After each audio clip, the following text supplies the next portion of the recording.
मैं हूँ इंदु और आप सुन रहे हैं मेरे सुर में सच्ची कहानियाँ। ये बात उन दिनों की है जब मेरे पति की पोस्टिंग मेघालय में थी और मैं भी उनके साथ वहीं रहती थी। हम लोग वहाँ लगभग 1 साल से रह रहे थे। उसी दौरान हमारे स्टाफ में अरुण जी की भी पोस्टिंग हुई। वो अपनी पत्नी के साथ वहाँ रहने आए थे। उस समय मेरा बेटा बहुत छोटा था, यही कोई लगभग 3-4 महीने का। अरुण जी मेरे पति के साथ काम करते थे, इसीलिए उनसे हमारी पहचान बस औपचारिक सी ही थी। रास्ते में कभी मुलाकात हो जाती तो हाय हेलो हो जाती थी। कभी कहीं खड़े खड़े 2 बातें हो जाती। उनकी पत्नी से भी मेरी इतनी ही जान पहचान थी। हमारा एक दूसरे के घर आना जाना नहीं था और ना ही कोई बहुत गहरी दोस्ती थी। फिर एक दिन मैं अपने बेटे को गोद में लेकर बाहर टहल रही थी। रास्ते में अचानक अरुण जी की पत्नी मिल गई। उनके साथ उनकी सासू माँ भी थी। उन्होंने अपनी सासू माँ से मेरा परिचय कराते हुए कहा, माँ ये इंदु जी हैं और यहीं पास में रहती हैं। फिर मेरी तरफ देखकर उन्होंने कहा, इंदु जी ये मेरी सासू माँ हैं। हम लोग वहीं रास्ते में कुछ देर खड़े होकर बातें करते रहे। आंटी ने भी मुझसे बहुत प्यार से बात की और फिर हम अपने अपने घर चले गए। उन्होंने बस इतना पूछा कि मैं कहाँ रहती हूँ। मैंने उन्हें अपना मकान नंबर बता दिया और शायद उन्होंने मेरी गोद में मेरे बेटे को देखा था, तो उसके बाद वो खुद ही हमारे घर आने लगी। आंटी को मेरा बेटा बहुत प्यारा लगता था। वो आती और उसे गोद में ले लेती, खिलाती, काफ़ी देर तक हमारे घर बैठी रहती थी और मैं अपने घर का काम करती रहती, उनसे बातें भी करती रहती। शुरुआत में हमारी बातें बिल्कुल सामान्य होती थीं, घर परिवार की, यहाँ की ज़िंदगी की और अपने अपने घर की। लेकिन धीरे धीरे आंटी के साथ मेरी बातचीत बढ़ने लगी और हमारे बीच एक अपनापन सा आता चला गया और आंटी भी धीरे धीरे अपने मन की बातें मेरे सामने खोलने लगीं। एक दिन वो मेरे बेटे को गोद में लेकर बैठी थी। उन्होंने उसे बहुत प्यार से देखा, फिर उसके छोटे छोटे पैरों को चूमते हुए कहा, बेटा इसको कभी हमारे भी घर लेकर आओ। क्या पता इसके पैर हमारे घर में ऐसे पड़ें कि मेरे बेटे बहू के घर में भी एक नन्ही सी किलकारी गूंज उठे। मैं उनकी तरफ देखने लगी। उनकी बातें सुनकर मुझे कुछ समझ नहीं आया। मैंने सहजता से कहा, आंटी लेकिन आपके बेटे के तो बच्चे हैं ना। आंटी ने मेरी तरफ देखा और बहुत शांत आवाज़ में कहा, नहीं बेटा उनकी कोई संतान नहीं है। और मैं एकदम चुप रह गई, क्योंकि मुझे अब तक यही पता था, अरुण जी ने यही बताया था कि उनका एक बेटा है जो बड़ा है और एमपी में रहकर अपने ताऊ ताई के पास पढ़ाई कर रहा है। मैंने उनसे पूछा, लेकिन आंटी वो तो सबको यही बताते हैं कि उनका एक बेटा है। आंटी ने कहा, वो झूठ बोलते हैं बेटा, उनका कोई बच्चा नहीं है। मैं कुछ देर तक उन्हें देखती रही। मेरे लिए ये बात समझना बहुत मुश्किल था। मैंने पूछा, लेकिन आंटी वो ऐसा झूठ क्यों बोलते हैं?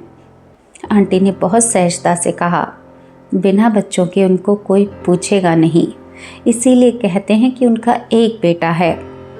उनकी बात सुनकर मैं बहुत हैरान थी। मुझे समझ नहीं आ रहा था कि कोई अपने परिवार के बारे में इतना बड़ा झूठ आखिर कैसे बोल सकता है।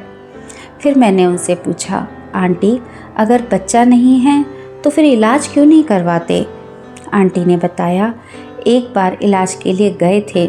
डॉक्टर ने कहा था कि ऑपरेशन करना पड़ेगा, लेकिन मेरा बेटा डरता है कि कहीं ऑपरेशन में बहू को कुछ हो गया तो बच्चों के चक्कर में कहीं वो अपनी पत्नी से ही हाथ ना धो बैठे। मैं उनकी बात सुनकर एकदम चुप हो गई। फिर आंटी ने मुझसे कहा, तुम और तुम्हारे पति मेरे बेटे बहू को समझाओ, शायद तुम्हारी बात मान ले और इलाज के लिए तैयार हो जाए। मैं उनकी बात समझ रही थी, लेकिन मेरे सामने एक बड़ी मुश्किल थी। मैंने आंटी से कहा, आंटी आप मेरी बात समझिए। मैं एकदम से उनके सामने जाकर ये बात कैसे कह दूं? हमारी तो अभी उनसे बस औपचारिक सी जान पहचान है। पहले मुझे आपकी बहू के साथ थोड़ा मेल जोल बढ़ाना पड़ेगा, उसके साथ अपनापन बढ़ाना पड़ेगा, तभी उनसे इस बारे में कुछ कह पाऊंगी। मैंने उनसे कहा, आप मुझे थोड़ा सा वक्त दीजिए, करीब 1 महीने का समय दीजिए कि मैं पहले उनसे थोड़ा घुल मिल जाती हूँ, फिर देखते हैं कि किस तरह बात शुरू की जा सकती है। आंटी मेरी बात समझ गई। उन्होंने कहा, ठीक है बेटा, तुम समय ले लो, बस किसी तरह मेरे बेटे बहू इलाज के लिए तैयार हो जाएं। उसके बाद मैंने अपने पति को भी सारी बातें बताईं और हम दोनों ने यही सोचा कि अचानक इतनी निजी बात करना ठीक नहीं होगा। पहले अरुण जी को और उनकी पत्नी से थोड़ा मेलजोल बढ़ाना ज़रूरी है। और करीब 1 महीना इसी तरह बीत गया। धीरे धीरे हमारी उनसे बातचीत बढ़ी, मिलना जुलना बढ़ा और हमें लगा कि अब शायद हम उनके सामने अपनी बात को रख सकते हैं। लेकिन उस बातचीत की शुरुआत कैसे होगी, ये अभी भी हमारे लिए आसान नहीं था। आखिर किसी दंपत्ति से उनके इतने निजी मामले के बारे में सीधे बात करना कोई छोटी बात नहीं थी। फिर हमने एक तरीका सोचा और यहीं से उस परिवार की ज़िंदगी में एक ऐसा मोड़ आने वाला था जिसके बारे में उस समय हम में से किसी ने भी नहीं सोचा था। आंटी ने जब मुझे ये सारी बात बताई तब मेरे सामने सबसे बड़ी मुश्किल यही थी कि मैं और मेरे पति उनके बेटे बहू से इतनी निजी बात कैसे कर सकते थे। हमारी तो उनसे बस औपचारिक सी जान पहचान थी। मैंने आंटी से साफ कहा, आंटी मैं आपकी बात समझ रही हूँ और आपकी मदद भी करना चाहती हूँ, लेकिन मैं एकदम से आपकी बहू से या उनसे ये कैसे कह दूँ कि हमें पता है कि आपके बच्चे नहीं हैं और आपको इलाज करवाना चाहिए। पहले मुझे आपकी बहू के साथ थोड़ा सा मेलजोल बढ़ाने दीजिए, थोड़ा अपनापन बढ़ाने दीजिए, तभी मैं उनसे इस बारे में कुछ कह पाऊँगी। आंटी ने कहा, ठीक है बेटा, तुम समय ले लो, बस किसी तरह मेरा बेटा और बहू इलाज के लिए तैयार हो जाएं। इसके बाद मैं अपनी तरफ से धीरे धीरे उनकी बहू के साथ मेलजोल बढ़ाने लगी। अब हमारी बातचीत पहले से थोड़ी ज़्यादा होने लगी थी। कभी वो मेरे घर आ जाती और कभी मैं उनके घर चली जाती। हमारी बातें अब सिर्फ रास्ते में होने वाली हाय हेलो तक सीमित नहीं थी। इसी बीच मैंने अपने पति को भी आंटी की सारी बातें बता दी थी। हम दोनों का यही मानना था कि किसी की इतनी निजी परेशानी में अचानक जाकर बात करना ठीक नहीं होगा। पहले उन्हें सहज महसूस करना आना ज़रूरी था। करीब 1 महीना इसी तरह बीत गया। इस दौरान आंटी भी अपनी तरफ से लगातार कोशिश करती रहीं। वो अपने बेटे को किसी झूठ में जीते हुए नहीं देखना चाहती थीं। उन्हें ये बात बिल्कुल अच्छी नहीं लगती थी कि उनका बेटा लोगों से अपनी ज़िंदगी छिपाने के लिए ये कहता रहे कि उसका एक बेटा है। वो चाहती थीं कि उनका बेटा सच्चाई को स्वीकार करे और अपनी परेशानी का इलाज करवाए। आज पीछे मुड़कर देखती हूँ तो मुझे लगता है इस पूरी कहानी की पहली कड़ी मैं नहीं थी। पहली कड़ी तो आंटी थीं। अगर उन्होंने उस दिन मुझे अपने मन की बात नहीं बताई होती तो मुझे कभी पता ही नहीं चलता कि उनके बेटे और बहू के जीवन में असल परेशानी क्या थी। हम तो बस उस रास्ते पर आगे बढ़े थे जो आंटी ने हमारे सामने खोला था। करीब 1 महीने बाद हमें लगा कि अब शायद अरुण जी और उनकी पत्नी से इस विषय पर बात करने की कोशिश की जा सकती है। लेकिन सवाल अभी भी वही था कि बात को शुरू कैसे करें। मैंने अपने पति से कहा, मैं उनकी पत्नी से बात तो कर सकती हूँ, लेकिन अरुण जी से ये बात आप ही शुरू कीजिएगा। मेरे पति ने कहा कि हाँ, मैं उनसे बात करूँगा, तुम उनकी पत्नी के साथ बैठकर बात करना। हम दोनों ने सोचा कि उन्हें एकदम से बैठाकर कोई गंभीर बातचीत शुरू करने की बजाय पहले माहौल को सहज बनाया जाए। इसीलिए एक दिन हमने अरुण जी, उनकी पत्नी और आंटी तीनों को अपने घर खाने पर बुलाया। हमने कहा, रविवार को आप लोग हमारे घर आइए, साथ में खाना खाएंगे और आराम से बैठकर बातें करेंगे उन्होंने आने के लिए हामी भर दी। रविवार को अरुण जी, उनकी पत्नी और आंटी तीनों हमारे घर आए। हमने साथ बैठकर खाना खाया। खाने के बाद काफ़ी देर तक सामान्य बातें होती रहीं, घर परिवार की बातें, इधर उधर की बातें, ताकि माहौल सहज रहे। आंटी भी वहीं मौजूद थीं। कुछ देर बाद मेरे पति ने धीरे धीरे अरुण जी से बात शुरू की, जिसके लिए हम इतने दिनों से सही समय का इंतज़ार कर रहे थे। उन्होंने कहा, अरुण जी, एक बात आपसे करनी थी, आप बुरा मत मानिएगा।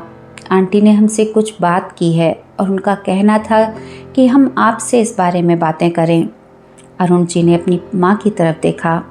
आंटी ने भी उनसे कहा, हाँ बेटा, मैंने ही इंदु जी को बताया है, मैंने ही इनसे कहा था कि वो तुम दोनों को समझाएं। अब बात छिपाने की कोई वजह नहीं थी। मेरे पति अरुण जी से बात करते रहे और मैं उनकी पत्नी के पास बैठकर उनसे बातें करती रही। धीरे धीरे ये बात सामने आई जिसे इतने सालों से वो दुनिया से छिपाते आ रहे थे, कि उनके कोई बच्चे नहीं थे। और जो बात वह लोगों से कहते थे कि उनका एक बड़ा बेटा है जो एमपी में रहता है, वो सच नहीं था। मैं ये बात आंटी से पहले ही सुन चुकी थी, लेकिन उस दिन उनके सामने बैठकर मुझे पहली बार ये महसूस हुआ कि इस झूठ के पीछे सिर्फ झूठ बोलने की आदत नहीं थी, इसके पीछे एक डर था कि लोग क्या कहेंगे, लोग कैसे देखेंगे और बिना बच्चे के होने पर समाज उन्हें किस नज़र से देखेगा। और शायद यही डर उन्हें इतने सालों से ये बात छुपाने पर मजबूर कर रहा था।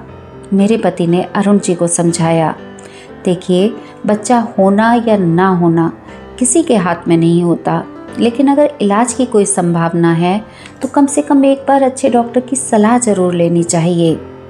मैं भी उनकी पत्नी से बात कर रही थी। मैंने उनसे कहा, भाभी जी, आप दोनों पहले डॉक्टर से पूरी जानकारी लीजिए, इलाज में क्या होगा, कितना समय लगेगा, क्या जोखिम है, सब डॉक्टर से समझिए। सिर्फ डर की वजह से कोशिश छोड़ देना ठीक नहीं है। लेकिन अरुण जी के मन में अपनी पत्नी को लेकर बहुत डर था। वो डर रहे थे कि अगर इलाज के दौरान उनकी पत्नी को कुछ हो गया तो बच्चे की चाहत में कहीं वो अपनी पत्नी को ही ना खो दें। आंटी भी उस दिन लगातार उन्हें समझाती रहीं। उन्होंने कहा, बेटा, ज़िंदगी भर इस डर में मत रहो, पहले डॉक्टर से बात करो, जो सही होगा वही करना। उस दिन की बातचीत के बाद भी वो दोनों तुरंत तैयार नहीं हुए। हमें कई बार उनसे बातें करनी पड़ी। कभी हम उनके घर गए, कभी वो हमारे घर आए। मेरे पति अरुण जी से बात करते और मैं उनकी पत्नी से बात करती, और हर बार आंटी भी अपनी तरफ से उन्हें समझाती रही। इस तरह 4-5 बार उनसे बातचीत हुई। धीरे धीरे उनका डर थोड़ा कम हुआ और आखिरकार वो दोनों इलाज करवाने के लिए तैयार हो गए। उन्होंने हमसे पूछा, आपकी नज़र में कोई डॉक्टर है तो बता दीजिए। मैंने कहा, मैं आपको यहाँ किसी डॉक्टर का नाम कैसे बता दूँ, आप एमपी के रहने वाले हैं। भोपाल जैसी बड़ी जगह में आपको अच्छी सुविधा मिल सकती है, और इस तरह का इलाज अगर लंबा चलता है तो इसे अपने घर में रहकर ही करवाना ज़्यादा सही रहेगा। उन्होंने मेरी बात मान ली और फिर उन्होंने लंबी छुट्टी ली और अपनी पत्नी को लेकर मध्य प्रदेश चले गए। उस समय हम सिर्फ इतना जानते थे कि वो दोनों इलाज करवाने जा रहे हैं।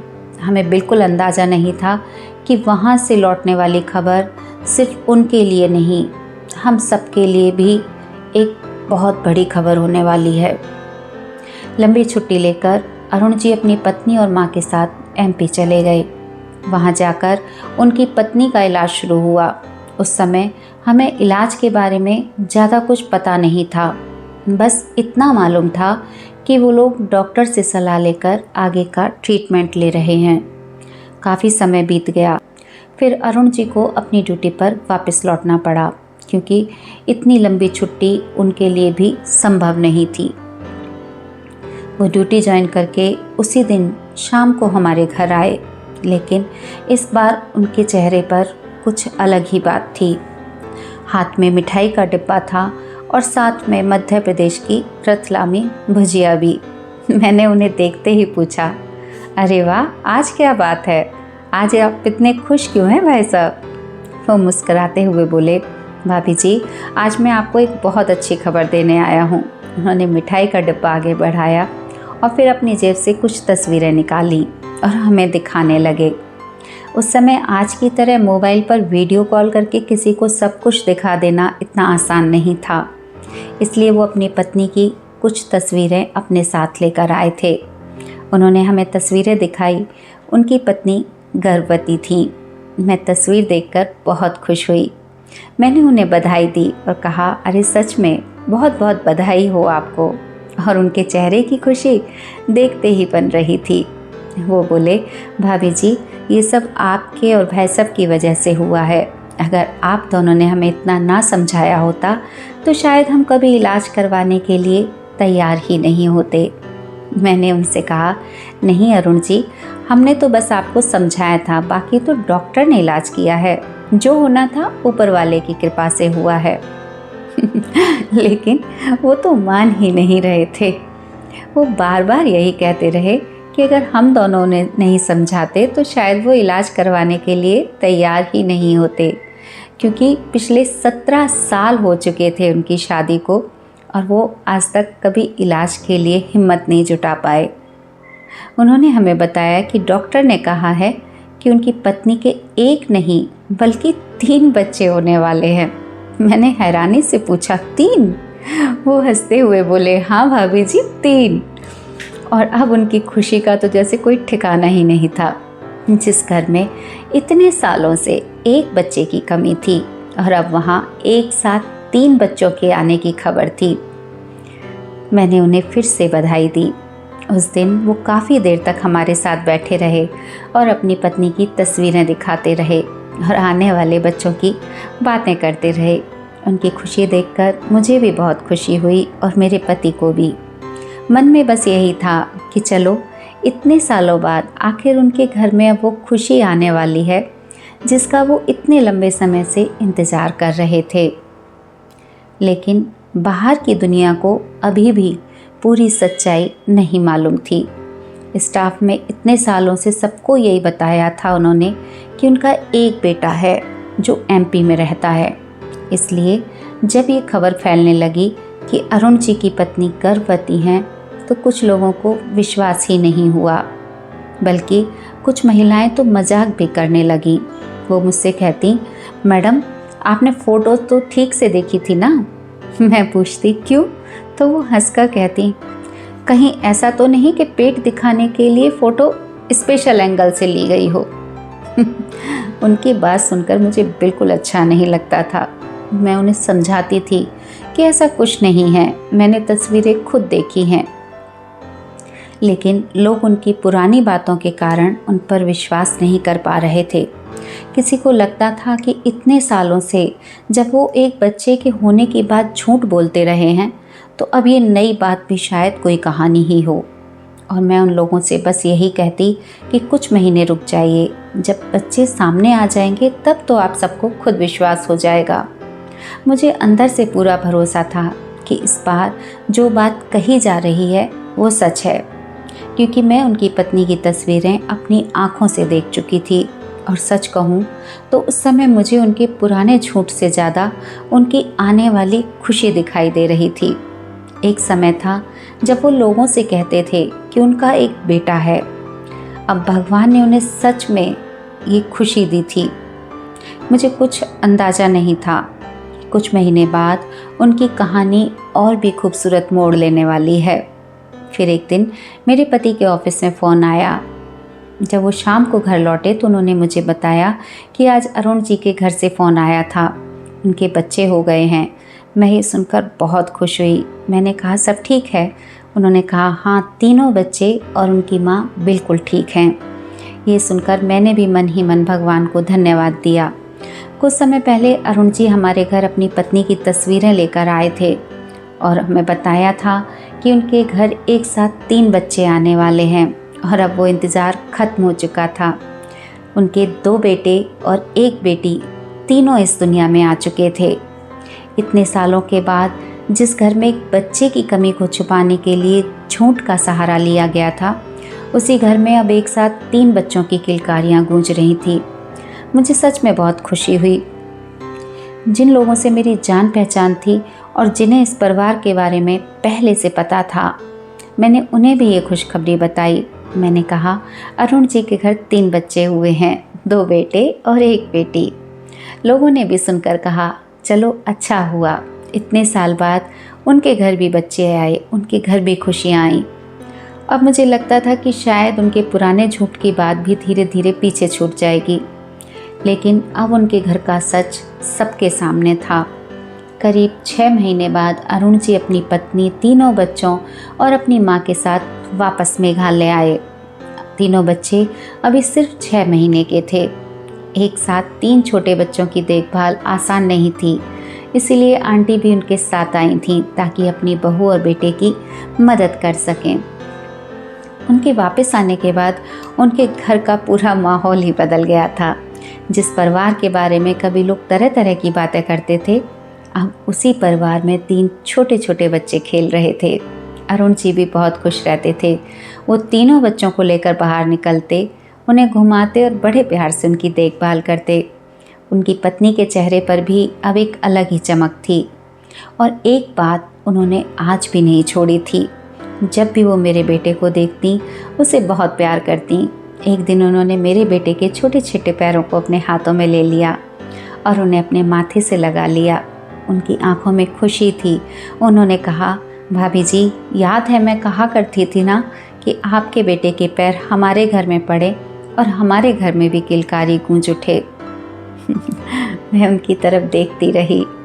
उनके सामने उनके 3 बच्चे थे। उन्होंने मुस्कुराते हुए कहा, देखिए, भगवान ने मेरी सुन ली। फिर थोड़ी देर बाद उन्होंने मेरी तरफ देखकर कहा, भाभी जी, 17 साल बाद हमारे घर में ये खुशी आई है। उनकी आवाज़ में जो खुशी थी, उसे शब्दों में बताना मेरे लिए आज भी मुश्किल है।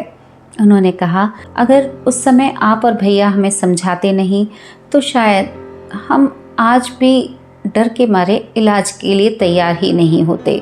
मैंने तुरंत कहा, नहीं दीदी, हमने तो बस आपको समझाया था, असली कृपा तो ऊपर वाले की है। और मैं सच में यही मानती थी, क्योंकि हमने तो सिर्फ उन्हें समझाने की कोशिश की थी। इलाज सफल होगा या नहीं, कब होगा और उनके घर बच्चों की खुशी आएगी या नहीं, इनमें से किसी भी बात पर हमारा कोई अधिकार नहीं था। हम तो बस एक माध्यम बने थे और शायद ऊपर वाले ने हमें उसी समय उनके जीवन में एक माध्यम ही बनाया था। समय अपनी रफ्तार से आगे बढ़ता गया। मेघालय की वे पोस्टिंग भी एक दिन ख़त्म हो गई और हम लोग अपनी अपनी ज़िंदगी में अपनी अपनी अलग पोस्टिंग पर आगे बढ़ गए। उस परिवार से मेरा संपर्क भी धीरे धीरे कम होता चला गया, लेकिन उन 3 बच्चों की बात मुझे हमेशा याद रहती थी। एक बार काफ़ी समय बाद मेरे पति की अरुण जी से बातचीत हुई थी। तब तक 3 बच्चे बड़े हो चुके थे और 10वीं कक्षा में पढ़ रहे थे। मैंने जब ये सुना तो मुझे बहुत अच्छा लगा। कभी कभी ज़िंदगी में कुछ लोग बहुत थोड़े समय के लिए हमारे करीब आते हैं, लेकिन उनकी कोई एक घटना ऐसी होती है जो हमेशा याद रह जाती है। अरुण जी और उनकी पत्नी के साथ भी शायद ऐसा ही था। आज इतने साल बीत चुके हैं, अब उनसे मेरा कोई संपर्क नहीं है। मुझे नहीं पता कि वे बच्चे आज कहाँ हैं, क्या कर रहे हैं, उनकी पढ़ाई कहाँ तक पहुँची या उनमें से किसी की शादी भी हो चुकी होगी। पर लेकिन इतना बस ज़रूर जानती हूँ कि जब आखिरी बार उनके बारे में पता चला था, तब 3 बच्चे 10वीं में पढ़ रहे थे और वो परिवार अपनी ज़िंदगी में बहुत खुश था। और शायद यही किसी कहानी का सबसे अच्छा अंत होता है। जहाँ से कहानी शुरू हुई थी, वहाँ एक झूठ था, एक ऐसा झूठ जिसे अरुण जी और उनकी पत्नी ने लोगों के सवालों और समाज के डर से अपने चारों तरफ खड़ा कर लिया था। लेकिन उस झूठ के पीछे एक बहुत गहरी इच्छा थी, अपने घर में एक बच्चे की किलकारी सुनने की इच्छा। आंटी उस झूठ में जीना नहीं चाहती थी। वो चाहती थी कि उनका बेटा सच्चाई को स्वीकार करे और अपनी ज़िंदगी को बेहतर बनाने की कोशिश करे। उन्होंने सबसे पहले सच को सामने रखा।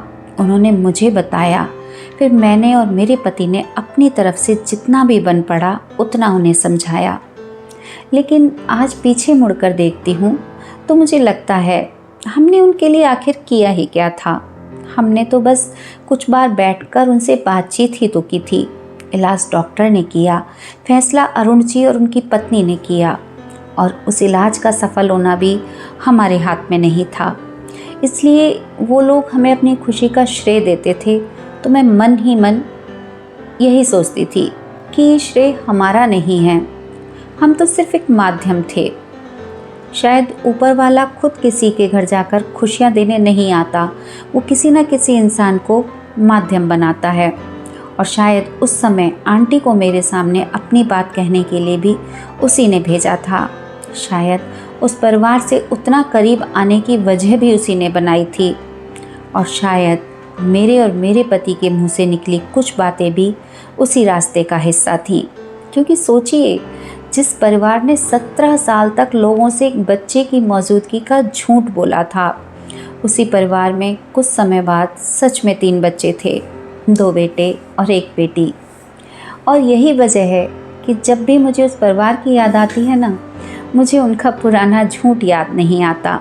मुझे याद आती है उनकी वो खुशी, उनका वो मिठाई का डिब्बा और मध्य प्रदेश की रतलामी भुजिया, हाथ में पकड़ी हुई उनकी पत्नी की वो तस्वीरें और वो चेहरा जिस पर पहली बार किसी बात को छिपाने की नहीं बल्कि अपनी खुशी बांटने की चमक थी। आज भी मैं यही मानती हूँ, कभी कभी ज़िंदगी में हम किसी की मदद करते हुए ये नहीं जानते कि हम उसकी कहानी में कितनी बड़ी भूमिका निभा रहे हैं। और कभी कभी हमें लगता है कि हमने किसी के लिए कुछ किया ही नहीं, जबकि सच ये होता है कि ऊपर वाले ने हमें सिर्फ एक माध्यम बनाया था। और शायद इसी वजह से इस कहानी का नाम मेरे मन में आया, 1 झूठ 3 खुशियाँ। क्योंकि आखिर में उस झूठ से ज़्यादा बड़ी वो 3 सच्ची खुशियाँ थीं। शायद इस कहानी से मुझे एक बात और समझ में आई, कभी कभी इंसान अपनी परेशानी से ज़्यादा लोगों के सवालों से डरने लगता है, और उसी डर में वो एक ऐसी ज़िंदगी जीने लगता है जो सच में नहीं होती। लेकिन सच को स्वीकार कर लेना कमज़ोरी नहीं है, कभी कभी वही सच हमारी ज़िंदगी में बदलाव की पहली सीढ़ी बन जाता है। और किसी की ज़िंदगी में खुशियाँ लाने के लिए हमेशा कोई बहुत बड़ा काम करना ज़रूरी नहीं होता। कभी कभी हम बस किसी का हाथ पकड़कर उसे सही रास्ते की तरफ बढ़ने का हौसला देते हैं, और आगे का रास्ता ज़िंदगी खुद तय कर लेती है। और शायद यही वजह है कि मैं मानती हूँ कि इंसान किसी की ज़िंदगी बदलता नहीं, कभी कभी वो सिर्फ उस बदलाव का एक माध्यम बन जाता है। मैं हूँ इंदु, और फिर मिलेंगे आप सबसे एक ऐसी ही कहानी के साथ, क्योंकि हर इंसान की ज़िंदगी में एक कहानी होती है, बस ज़रूरत होती है उसे सुनने वाले किसी एक इंसान की। तब तक अपना ख्याल रखिएगा। नमस्कार।